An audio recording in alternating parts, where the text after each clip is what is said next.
सभी व्यूवर्स को नमस्कार। मैं डॉक्टर पवन ओबराय स्वागत करता हूं अपने YouTube channel study with doctor Pavan Oberoi पर।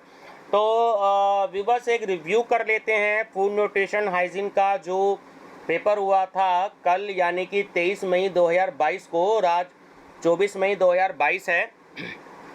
ये बुकलेट मेरे पास में आई है बीएससी और बीकॉम वाली।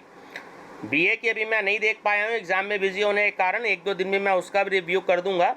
तो ये बीएससी और बीकॉम को एक ही बुकलेट मिली थी। रेगुलर स्टूडेंट्स का एक पेपर होता है, फ्यूचर में जब इसको प्राइवेट के स्टूडेंट देखें तो उनके लिए नहीं है, इसे रेगुलर का पेपर है जो कि पूरे उत्तर प्रदेश में है। और ये पेपर है चौधरी चरण सिंह यूनिवर्सिटी मेरठ का। तो एक रिव्यू कर लेते हैं। बुकलेट सीरीज जो क्यू है वो मेरे को अवेलेबल हुई है, ठीक है। ये 7 क्वेश्चन लगभग ऐसे हैं जिसमें मेरे को कन्फ्यूज़न रही है, तो मैं उसके आंसर आपको नहीं बताऊंगा। बाकी के जो हैं लगभग सारे आंसर बिल्कुल ठीक हैं। कोशिश बहुत करी है कि मिस्टेक ना हो। बाकी इसको दोबारा देखेंगे एक बार ही, है ना, जब इसके आंसर की आएगी यूनिवर्सिटी की तरफ से वो जो 7 क्वेश्चन रह गए हैं। तो हिंदी इंग्लिश दोनों में निशान लगा दिए हैं, तो अपना बुकलेट देख लीजिएगा। बुकलेट सीरीज मेरे पास में क्यू है। बाकी आप बच्चे अपना जो भी कोई बुकलेट में क्वेश्चन आगे पीछे होते हैं, सीरीज वाइज होते हैं, अपना चेक कर लीजिएगा, है ना। जैसे जो है मिले अपने फ्रेंड सर्कल में जरूर शेयर कर दीजिएगा। चैनल पे फर्स्ट टाइम है तो study with doctor Pavan Oberoi channel को सब्सक्राइब कर लीजिएगा, लाइक शेयर भी करते रहिएगा अपने फ्रेंड सर्कल में। और ये वीडियो प्लेलिस्ट में ऐड है, आप सभी स्टूडेंट्स प्लेलिस्ट देखें। सारी वीडियोज़ उसकी प्लेलिस्ट में बनी होती है, ठीक है ना। फूड न्यूट्रिशन हाइजीन के नाम से प्लेलिस्ट इसकी बनी हुई है। तो एड्स का या के लक्षण हैं, तो देखिए तीनों लक्षण होते हैं। लंबे समय तक चलने वाला हल्का बुखार, डायरिया की शिकायत और वजन में कमी। तो डी आंसर इसका करेक्ट है, उपयुक्त सभी। 2021 को संयुक्त राष्ट्र द्वारा किस वर्ष के रूप में घोषित किया गया था? तो इसको अंतर्राष्ट्रीय फल एवं सब्जी वर्ष घोषित किया गया था अभी 2021 में। तीसरा क्वेश्चन में थोड़ी सी कंफ्यूजन है, तो ये मैं डिस्कस नहीं करूँगा।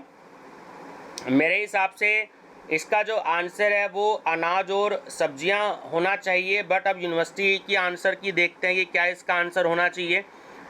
ब्रेड, चावल, अनाज समूह इसका अच्छा स्रोत है, तो वो कार्बोहाइड्रेट का स्रोत है। दूध, पनीर एवं योगार्ट समूह इनके लिए महत्वपूर्ण है, तो देखिए दांतों के लिए भी, मांसपेशियों के लिए भी और मजबूत हड्डियों हेतु भी। तो डी ऑप्शन करेक्ट है, उपयुक्त सभी।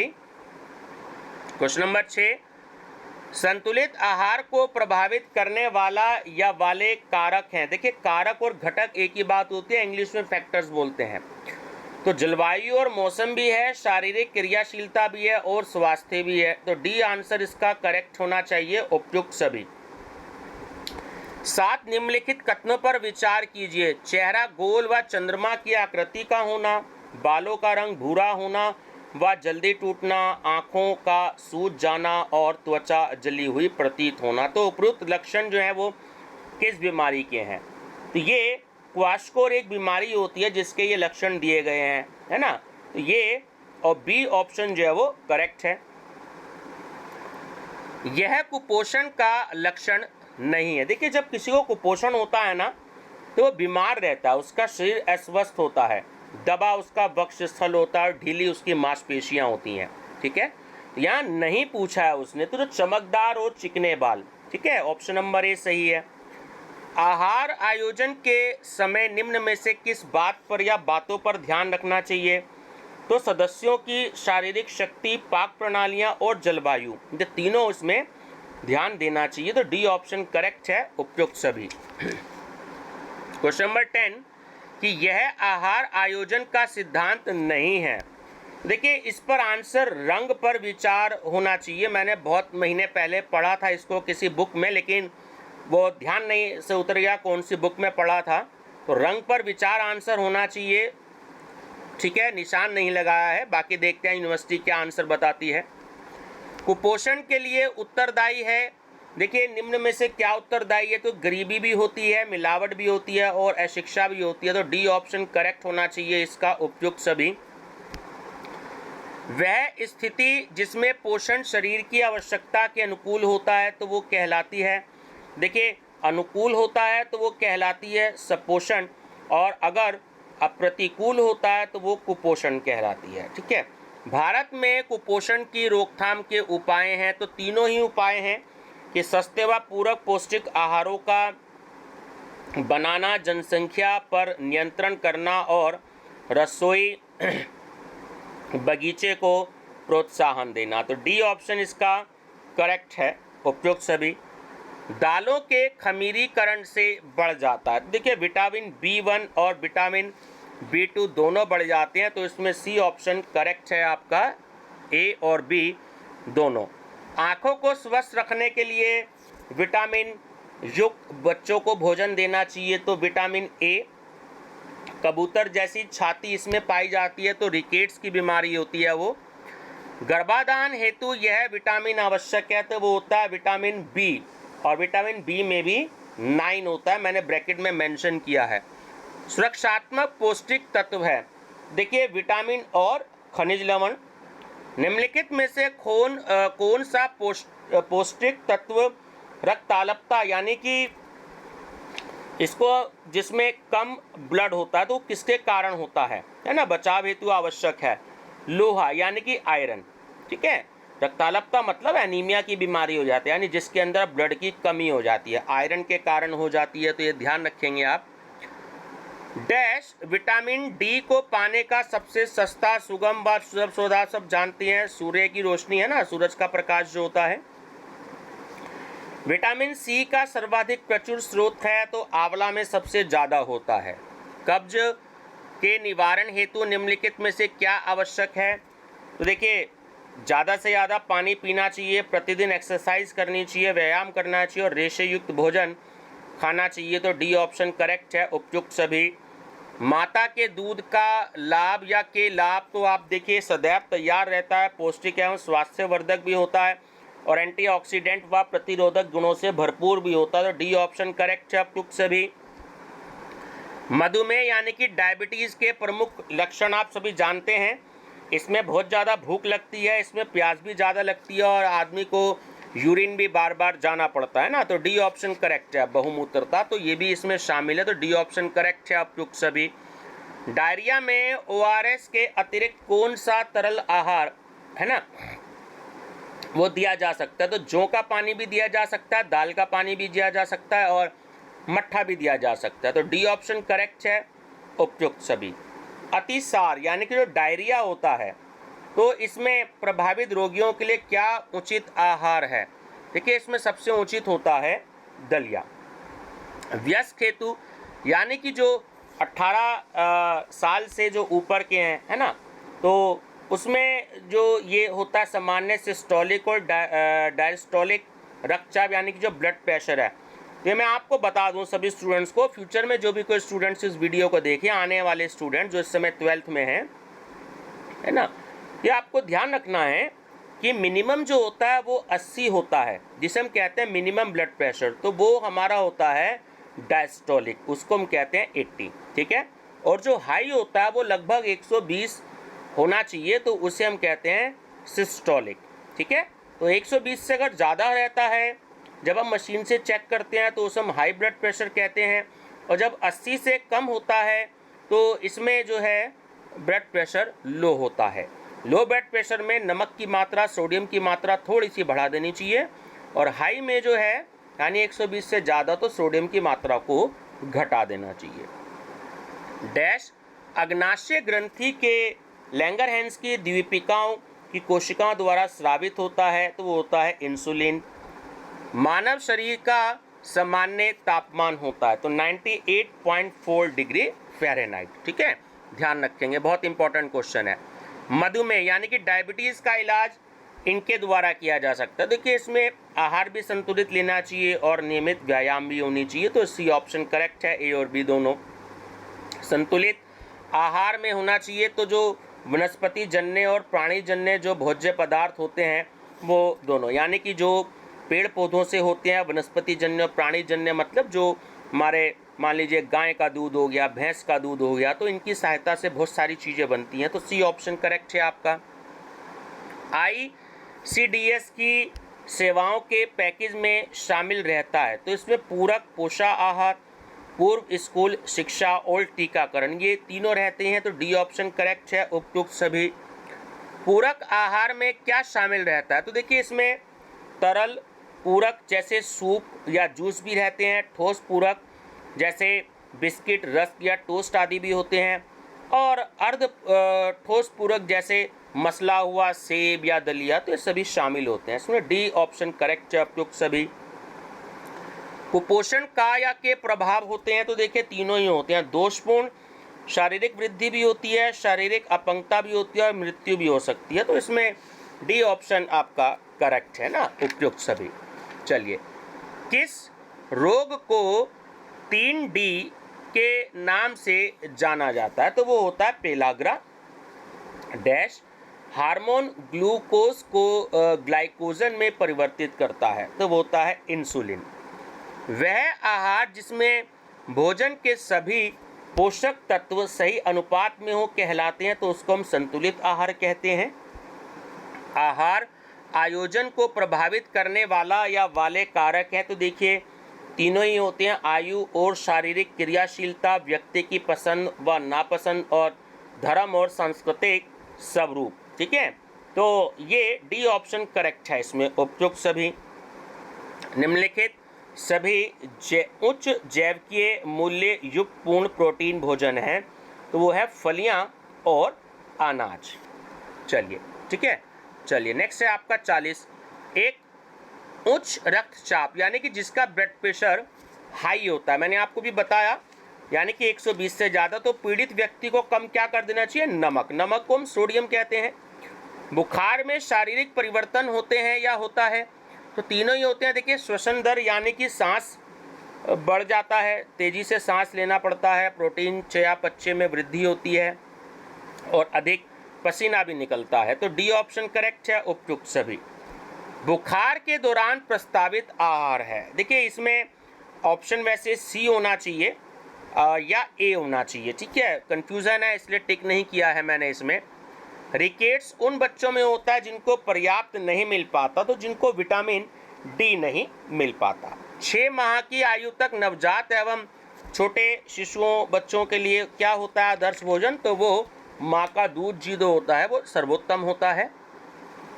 प्रोटीन ऊर्जा कुपोषण द्वारा निम्नलिखित में से कौन सा रोग होता है? तो वो होता है मेरास्मस। ठीक है, ऑप्शन नंबर डी। कौन सा व्यक्ति समूह प्रोटीन कैलोरी कुपोषण द्वारा सर्वाधिक प्रभावित होता है? तो देखिए वो शिशु और बच्चे। गाजर इसकी प्राप्ति का एक सस्ता, सुलभ और सुगम स्रोत है, तो विटामिन ए सबसे ज़्यादा गाजर से मिलता है। खट्टे फल किसका उत्तम स्रोत है? तो ये विटामिन सी का होता है। देखिए आंवला जो है बहुत खट्टा होता है ना। निम्नलिखित में से कौन सा पोषक तत्व नहीं है लेकिन हमारे शरीर के लिए आवश्यक होता है? रेशेदार जो भोजन होता है हमारे लिए। फल और सब्जियां आमतौर पर किसकी प्राप्ति का अच्छा स्रोत माने जाते हैं? तो वो विटामिन और खनिज लवण, क्योंकि देखिए प्रोटीन हमें दालों से मिलता है। ठीक है, निम्नलिखित में से कौन सी भोज्य सामग्री आहारीय रेशा प्रदान करती है? तो संपूर्ण अनाज, दालें और फलियां, और फल और सब्जियां। तो डी ऑप्शन करेक्ट है, उपयुक्त सभी। 52 कंफ्यूजन है। 53 शिशुओं में प्रोटीन की कमी से हो जाता है। देखिए जब बुक की मैंने स्टडी करी है तो उसमें दोनों रोग दे रखे हैं, क्वाशकोर भी दे रखा है और मेरास्मस भी दे रखा है। अब देखते हैं कि यूनिवर्सिटी ने आंसर में क्या माना है। तो प्रोटीन की कमी से दोनों ही होते हैं, इसलिए मैंने दोनों पे टिक लगा रखा है अधिकतर। लेकिन अगर यूनिवर्सिटी ए पर अगर टिक देती है तो वो भी आंसर ठीक है। अब देखते हैं यूनिवर्सिटी क्या आंसर देती है ना। वैसे दोनों ही होते हैं, ए और बी। न्यून पोषण में शामिल है। देखिए न्यून पोषण में स्टंटिंग यानी कि आयु के अनुरूप कम लंबाई, वेस्टिंग यानी कि लंबाई के अनुसार कम भार, और न्यून भार यानी कि आयु के अनुसार कम भार। तो इसमें डी ऑप्शन करेक्ट है, उपयुक्त सभी। माँ का दूध बनाने में कौन सा हार्मोन उत्तरदायी है? तो वो होता है प्रोलैक्टिन। Question number 56। उच्च रक्तचाप आपको निम्न में से किन खतरे में डाल देता है? तो उससे देखिए हृदय रोग हो जाता है। उच्च रक्तचाप की रोकथाम अथवा नियंत्रण आप किस प्रकार कर सकते हैं? देखिए, जो तला हुआ भोज्य पदार्थ होता है, खाना होता है, उसको कम करना, जैसे छोले भटूरे हो गए आपके, है ना, तले हुए होते हैं, पूड़ी हो गए। आपके आहार में नमक को घटाना और नियमित व्यायाम तो सभी रोगों में आता है, तो डी ऑप्शन करेक्ट है, उपयुक्त सभी। टाइफाइड किसके द्वारा फैलता है? देखिए, दूषित जल और दूषित भोजन दोनों के द्वारा फैलता है, तो सी ऑप्शन करेक्ट है, ए और बी दोनों। जब किसी व्यक्ति का डायस्टोलिक रक्तचाप 120 से अधिक हो तो इसका अर्थ है, मतलब कि उसको मृदु रक्तचाप हो, ना, माइल्ड हाइपरटेंशन है उसको। स्वस्थ शरीर में ग्लूकोज का सामान्य स्तर होता है, तो देखिए यहाँ पर बी ऑप्शन करेक्ट है। मैं आपको वैसे बता दूं तो ये एक्चुअली इन्होंने मिलीग्राम में दे दिया है ना, तो ये 120 तक माना जाता है, 80 से 120 मैंने यहाँ ऊपर लिख भी दिया है, तो ध्यान रखना, इसमें बी ऑप्शन आपका करेक्ट है। यूनिसेफ की स्थापना कब हुई थी? ये 1946 में हुई थी। केंद्रीय आहार तकनीक अनुसंधान संस्थान भारत में कहाँ स्थित है? तो ये मैसूर में है। निम्नलिखित में से कौन से ICDS के लाभार्थी नहीं है? तो जो BPL वाले किशोर लड़के हैं, ठीक है, वो नहीं है। पोषक तत्वों का या के कार्य हैं? तो दोनों हैं, शरीर निर्माण व ऊर्जा प्रदान करना और शरीर की सुरक्षा संबंधी कार्य, तो सी ऑप्शन इसमें करेक्ट है, ए और बी दोनों। विश्व स्वास्थ्य दिवस कब मनाया जाता है? तो 7 अप्रैल को। 1 ग्राम वसा से प्राप्त होती है, तो उसमें 9.0 कैलोरी प्राप्त होती है। चलिए नेक्स्ट है, स्त्रियों के प्रति 100 मिलीलीटर रक्त में हीमोग्लोबिन का सामान्य स्तर है। देखिए, एक्चुअल जो होता है, जब मैंने बुक्स की स्टडी करी है तो वो हर एक बुक में 12 से 13 ग्राम दे रखा है। अब यहाँ पर मैंने ब्रैकेट लगा दिया। अब देखिए यूनिवर्सिटी ने किसको सही माना है, मेरे हिसाब से 13 से 15 ग्राम सही मानेंगे, ठीक है। दूसरा कम चांसेस है कि 10 से 12 ग्राम हो, एक्चुअल जो होता है वो 12 से 13 ग्राम होता है, तो मैंने टिक नहीं लगाया, अब ब्रैकेट लगा के आपको ये समझा दिया। वृद्धावस्था में कैल्शियम की कमी से हो जाता है, तो ऑप्शन नंबर है ऑस्टियोपोरोसिस। राष्ट्रीय पोषण संस्थान कहाँ स्थित है? तो ये हैदराबाद में स्थित है। व्यावहारिक पोषण कार्यक्रम सर्वप्रथम निम्नलिखित में से किस राज्य में हुआ? ये उड़ीसा में हुआ। डैश एक आदर्श तथा संपूर्ण आहार है, तो आप सभी जानते हैं दूध। स्वास्थ्य वह शक्ति है जिसमें, देखिए सी ऑप्शन इसमें करेक्ट है, पूर्ण शारीरिक मानसिक एवं सामाजिक रूप से स्वस्थ होना और रोगों की अनुपस्थिति, तो सी ऑप्शन इसमें करेक्ट है, ए और बी दोनों। 73 मेरे को थोड़ी सी कंफ्यूजन है। 74 क्या है कि दांतों और हड्डियों की मजबूती के लिए ये आवश्यक है, तो देखिए कैल्शियम और फास्फोरस दोनों आवश्यक होते हैं, तो सी ऑप्शन करेक्ट है इसमें, ए और बी दोनों। वीनिंग जो होता है वो शिशु का दूध छुड़ाना होता है, ठीक है ना, इसकी प्रक्रिया में शामिल है, तो स्तनपान को बंद करना और पूरक आहार शिशुओं को खिलाना, तो सी ऑप्शन करेक्ट है, ए और बी दोनों। 6 माह तक के शिशुओं की प्रोटीन संबंधी आवश्यकता की पूर्ति इनके द्वारा होती है। देखिए 0 से यानी कि पहले दिन से लेकर के 6 माह तक जो माँ का दूध है ना, उसी से सब कुछ छोटे बच्चे के लिए पूरा होता है, तो ये सब जरूरी होता है। चलिए, छिपी हुई भूख यानी कि हिडन हंगर किस प्रकार की हीनता को कहा जाता है? तो इसमें माइक्रो पोषक तत्वों की हीनता और मैक्रो पोषक तत्वों की हीनता, है ना, दोनों ही शामिल हैं, सी ऑप्शन करेक्ट है इसमें, और भी दोनों। 78 में कंफ्यूजन है। 79 प्रथम यानी कि जो होते हैं पहले 1000 दिन एक बच्चे के लिए, इसलिए महत्वपूर्ण है, तो तीनों ही ऑप्शन करेक्ट हैं। मस्तिष्क विकास भी होता है, शारीरिक विकास भी होता है और प्रतिरक्षा तंत्र में महत्वपूर्ण वृद्धि भी होती है, तो डी ऑप्शन करेक्ट है इसमें। केवल कोलोस्ट्रम और माँ का दूध पिलाना कहा जाता है, तो ये फार्मूला फीडिंग होती है। 6 माह से 2 वर्ष तक की आयु के लिए सर्वोत्तम पूर्ण आहार है, तो उबला अंडा, बारीक दला दलिया और सूजी की खीर। तो डी ऑप्शन करेक्ट है, उपयुक्त सभी। स्तनपान करने वाले बच्चे इनसे बहुत कम प्रभावित होते हैं, तो डायरिया, न्यूमोनिया और कान के संक्रमण। तो डी ऑप्शन करेक्ट है, उपयुक्त सभी। एक गर्भवती महिला को व्यायाम कैसे प्रभावित करता है? तो मांसपेशियों को मजबूती भी प्रदान करता है, थकान को कम भी करता है और तनाव को भी कम करता है। तो डी ऑप्शन करेक्ट है, उपयुक्त सभी। गर्भावस्था के दौरान निम्न में से किस स्थिति या स्थितियों में तुरंत चिकित्सीय सहायता की आवश्यकता होती है? देखिए, योनि से खून बहना, भ्रूण की गतिशीलता में कमी और पेशाब के समय दर्द या चलन, तीनों स्थितियां इसमें शामिल होती हैं। तो डी ऑप्शन करेक्ट है, उपयुक्त सभी। गर्भावस्था के खतरों की संभावना को निम्न में से किसके द्वारा कम किया जा सकता है?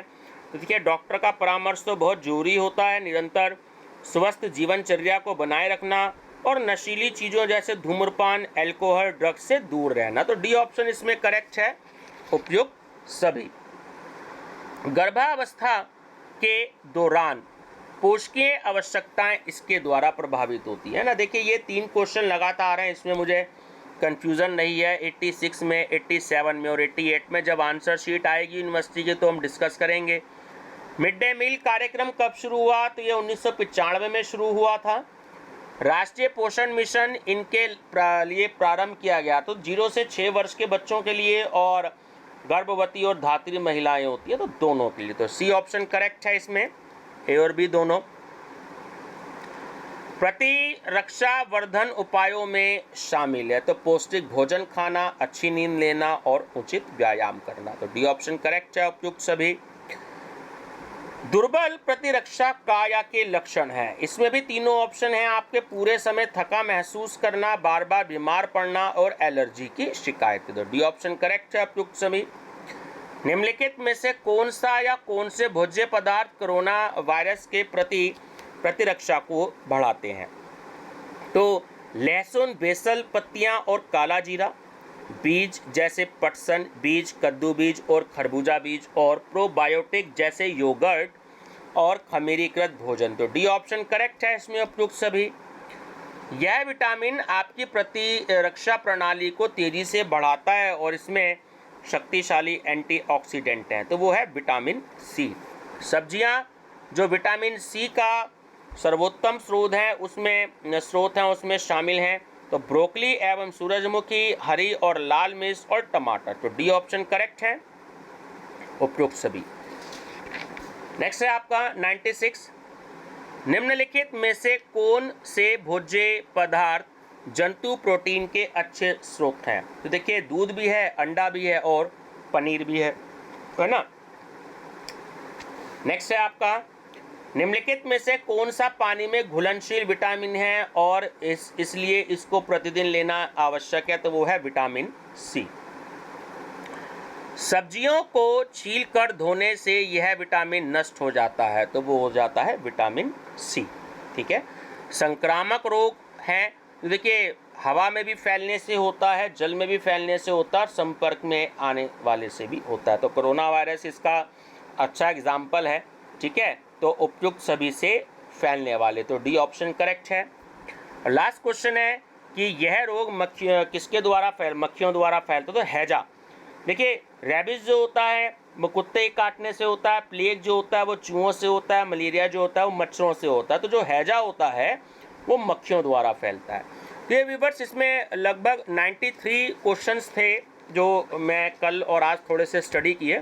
अभी बीए की रह गई है, तो जैसे ही मौका लगता है एक आध दिन में उसको भी मैं आपसे डिस्कस करूँगा। बाकी जैसे इसकी आंसर शीट आ जाती है तो एक बार टैली करके जो है दोबारा से इसको मैं अपलोड करूँगा। ठीक है व्यूअर्स, बने रहिएगा मेरे चैनल पे study with doctor Pavan Oberoi पर। Thank you.